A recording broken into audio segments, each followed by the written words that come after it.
Welcome students, आप सभी का स्टडी सीएससी में एक बार फिर से स्वागत है। आज का हमारा टॉपिक है अफ्रीकन रीजन में मंकी पॉक्स का खतरा और इसको लेकर डब्ल्यूएचओ द्वारा वैश्विक आपातकाल की घोषणा।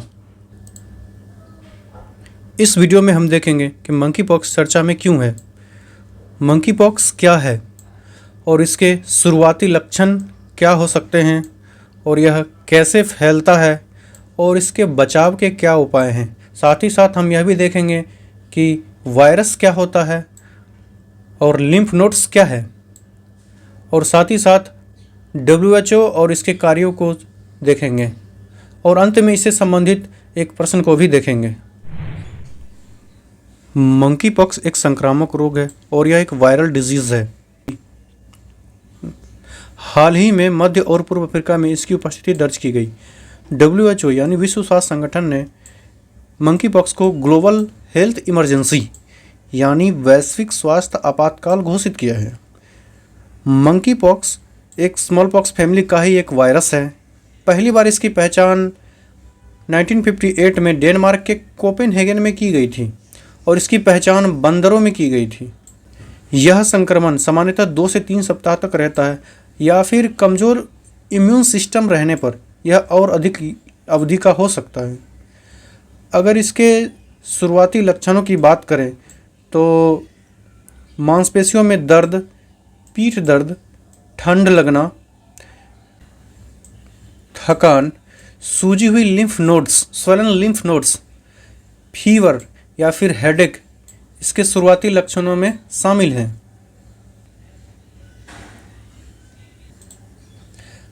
अगर बात करें यह कैसे फैलता है तो यह पीपल टू पीपल फैल सकता है, जिनमें खांसना या छींकना या फिर बात करना या सांस लेने जैसी प्रक्रियाएं शामिल हैं।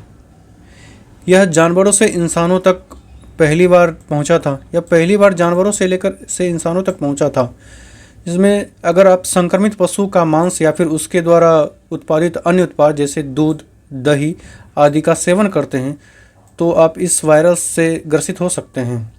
और साथ ही साथ इसके अन्य कारण में है दूषित वस्तुओं के साथ आप सीधे संपर्क में आएंगे तो आपको यह वायरस हो सकता है।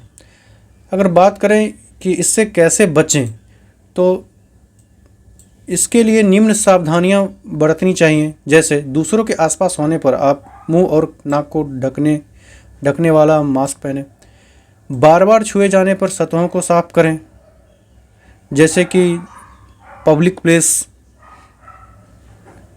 संक्रमित जानवरों खासकर बीमार या मृत जानवरों से दूर रहें, बार बार हाथ धोएं ताकि वायरस का संक्रमण आपके ऊपर नहीं हो, सार्वजनिक जगहों पर मास्क पहनें। मंकी पॉक्स और चेचक को रोकने के लिए जेनस वैक्सीन का इस्तेमाल किया जाता है। ध्यान रहे कि इस वैक्सीन का इस्तेमाल 18 साल या फिर उससे ऊपर के व्यक्तियों में ही किया जा सकता है। इस वैक्सीन का इस्तेमाल सर दर्द या फिर मांसपेशियों में खिंचाव आदि के समस्याओं के निवारण के लिए भी किया जाता है। आइए बात करते हैं वायरस क्या है। वायरस एक न्यूक्लिक एसिड और प्रोटीन का एक छोटा सा पैकेट होता है। वायरस या विषाणु एक अकोशिकीय सूक्ष्मजीव होता है। यह ना तो सजीव है और ना ही निर्जीव है। जीवित कोशिकाओं से संपर्क में आने पर यह सजीव जैसा व्यवहार करने लगता है, परंतु अन्यथा यह मृत कोशिका जैसा व्यवहार करता है। अतः इसे कभी कभी निर्जीव भी कहते हैं। हालांकि कोई भी वायरस स्वयं प्रजनन करने में सक्षम नहीं होता है।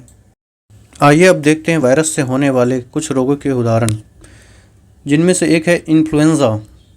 अगर इसके कारक की बात करें तो यह मिक्सो वायरस इन्फ्लुएंजा से होता है। यह संक्रमित व्यक्तियों के थूक एवं कफ द्वारा फैलता है और यह एक वायु संवहित रोग है, अर्थात यह वायु के द्वारा फैल सकता है। और अन्य रोग का उदाहरण देखें तो यह पोलियो, जो कि काफ़ी गंभीर बीमारी है, जिसके लिए भारत में पल्स पोलियो अभियान भी चलाया गया। अगर इसके कारक की बात करें तो इसके कारक है पोलियो विषाणु या पोलियो वायरस,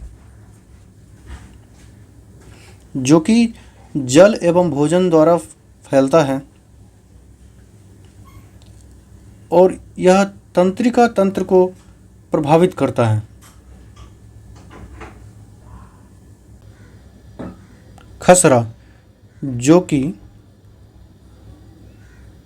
मोरबेली विषाणु के कारण होता है और इससे संपूर्ण शरीर प्रभावित होता है।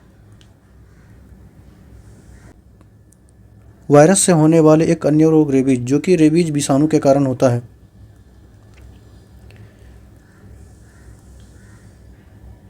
और यह मानव के तंत्रिका तंत्र को प्रभावित करता है। आइए जानते हैं क्या होता है लिम्फ नोड्स। लिम्फ नोड्स लसिका तंत्र का हिस्सा होता है और यह शरीर की प्रतिरक्षा प्रणाली का अहम हिस्सा है और ये छोटी बीन के आकार की संरचनाएं होती हैं। WHO क्या है और क्या है उसके कार्य एवं उद्देश्य। WHO का गठन सार्वभौमिक स्वास्थ्य कवरेज का विस्तार करने के लिए और वैश्विक प्रयासों का नेतृत्व करने के लिए किया गया।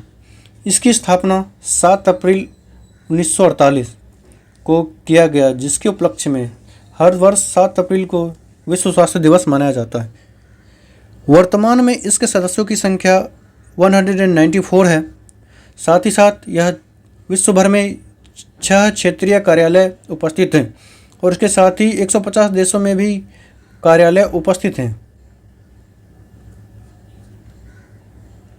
अगर WHO के कार्य एवं उद्देश्यों की बात करें तो यह स्वास्थ्य स्थितियों के लिए दुनिया की प्रतिक्रिया को निर्देशित और समन्वित करता है।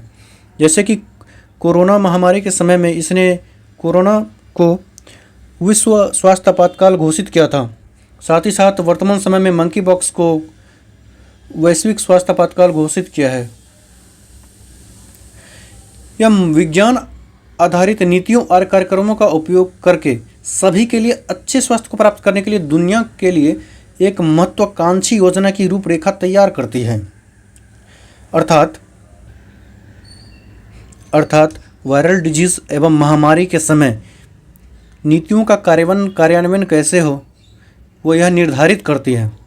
संयुक्त राष्ट्र के साथ विशेष एजेंसियों, सरकारी स्वास्थ्य प्रशासन, पेशेवर समूहों जैसे कि डॉक्टर एवं फिटनेस इन्फ्लुएंसर्स और ऐसे संगठनों जो स्वास्थ्य के क्षेत्र में अग्रणी हैं, उनके साथ प्रभावी सहयोग स्थापित करना और उसे बनाए रखना इनका कार्य है।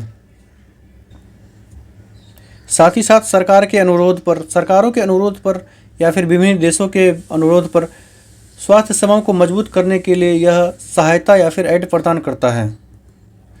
ऐसे वैज्ञानिक और पेशेवर समूहों के मध्य सहयोग को बढ़ावा देगा जो स्वास्थ्य प्रगति के क्षेत्र में योगदान करते हैं। आइए इससे संबंधित प्रश्न को देखते हैं। आज का प्रश्न है, what is the theme of world health day in 2024? Option number 1, aware about your health. Option number 2, end of mall nutrition. Option number 3, my health my right. Option number 4, health is wealth.